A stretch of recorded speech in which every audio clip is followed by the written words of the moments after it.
सौंप दिया इस जीवन का सब भार तुम्हारे हाथों में। अब सौंप दिया इस जीवन का सब भार तुम्हारे हाथों में। नन्हे से बालक को जब माँ खिलाती है, खिलाते खिलाते माता और पिता छोटे बच्चे को ऊपर उछालते हैं। वो बालक रोता नहीं, खिलखिला के हंसता है, क्योंकि उसे पता है मैं गिरूंगा तो बचाने वाला भी है। उसी प्रकार साधक को भी सोचना चाहिए कि मैं गिरूंगा तो मुझे उठाने वाला भी तो मेरा गोविंद है।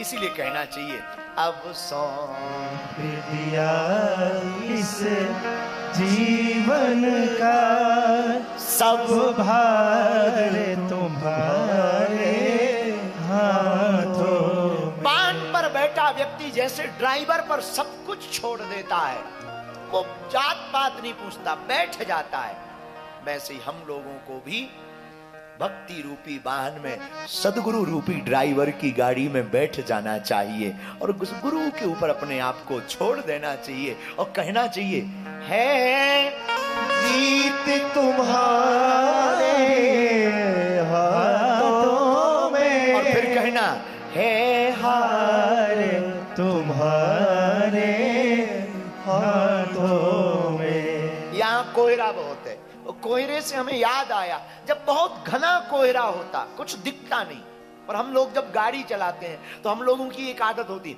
हम किसी एक गाड़ी को फॉलो करते हैं जो आगे चल रही होती है। पता नहीं वो कौन है, उसे कहां जाना है ये भी पता नहीं, पर कोहरा जब घना होता, कुछ दिखाई नहीं देता, तब उसको फॉलो करते हैं। ऐसी जिंदगी के संसार के कोहरे में जब कुछ दिखाई ना दे तो गुरु की, सदगुरु की गाड़ी को फॉलो करना प्रारंभ कर देना।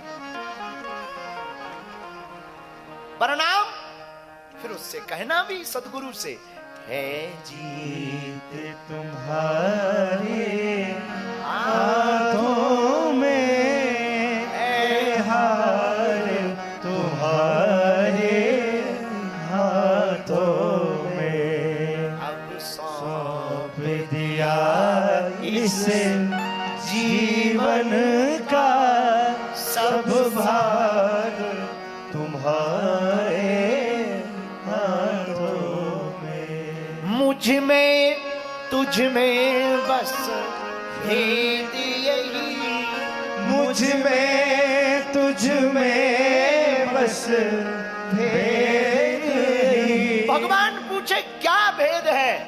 तुम मैं नर हूं तुम नारायण हो, मैं नर हूं तुम नारायण हो।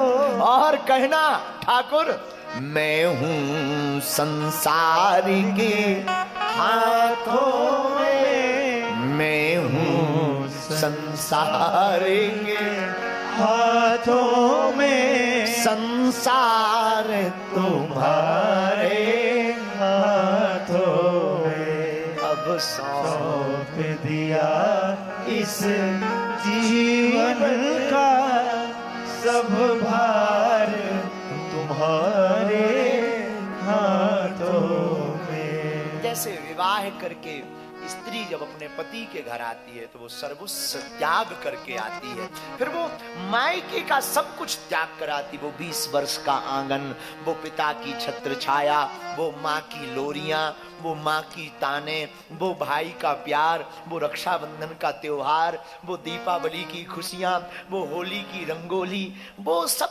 त्याग करके एक झटके में आ जाती है और पति को ही सर्वस्व मानकर, परमेश्वर मानकर उसी के साथ अपने जीवन को व्यतीत करती। वैसे ही साधक को भी संसार के समस्त उत्सवों को त्याज्य करके साधक को गोविंद के उत्सव को ही महा उत्सव मानना चाहिए।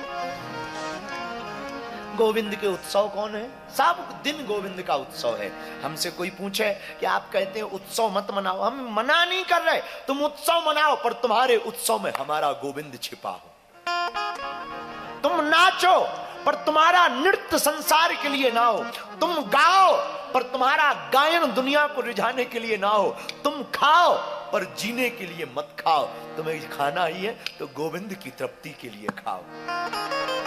मैं भगवान को देख सकूं अपनी आंखों, इसीलिए मैं खा रहा हूं। खाने के लिए मत जियो मेरे पागलों, हमने सूत्र भी यहीं से उठाया था। खाने के लिए मत जियो, जीने के लिए खाओ। खाने के लिए मत जियो, जीने के लिए खाओ, तो तुम्हारा गायन गोविंद के लिए जिस दिन हो जाएगा। और हमसे कोई पूछे नित्य उत्सव मनाना है, मेरी आत्माओं साधक को तो नित्य उत्सव है। रात्रि के 12 बजे तो तुम जन्माष्टमी मनाओ और दिन के 12 बजे तो तुम रामनवमी मनाओ। रात में भी उत्सव और दिन में भी उत्सव। रात को जन्माष्टमी का उत्सव और दिन को रघुनाथ के प्रकट का उत्सव मनाओ। इसलिए मेरे पागलों, जो गोविंद का उत्सव मनाता उसकी जिंदगी भी उत्सव में रहती है और उसकी मृत्यु महोत्सव की होती है। उसकी मृत्यु ऐसे साधक की, ऐसे व्यक्ति की मृत्यु महोत्सव की होती। तब भगवान से कहो, है जीत तुम्हारा